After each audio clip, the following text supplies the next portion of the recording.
ушул сөзүн жүрөгүмдө сактап, аны тутуп, мекениме таза кызмат кылууну максат кылдым. Азаматсыңар.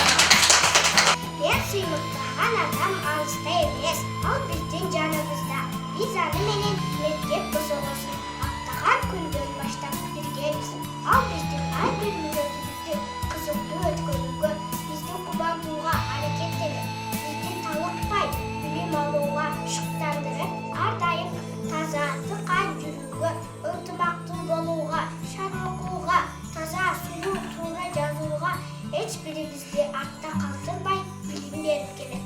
Жүзүнөн жылмаюу, мээримден башка эч нерсе көрө албайбыз. Ал биздин эжекебиз.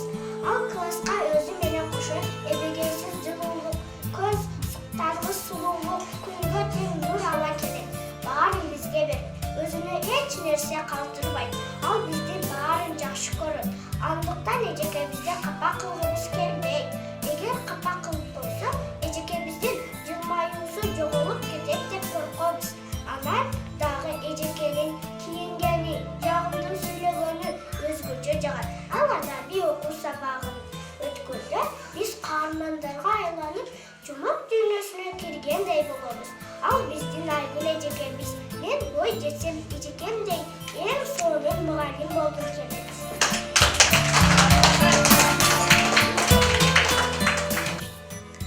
Түгөнбөгөн түпсүз ойлор арасынан эч бир мүнөт тынчтык бербеген мен бул адамдык жашоодо эмнеге жетиштим деген түйүнү чечилгис суроо. Адам дем тартып жашап жаткан соң сөзсүз кандайдыр бийиктикке талпынып, аларды багындыруу керек го.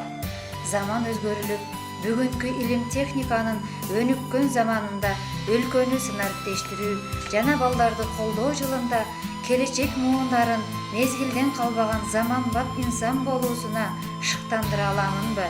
Алар жазылбаган ак барактай таптаза, ошондуктан акты да, караны да кабыл алат эмеспи?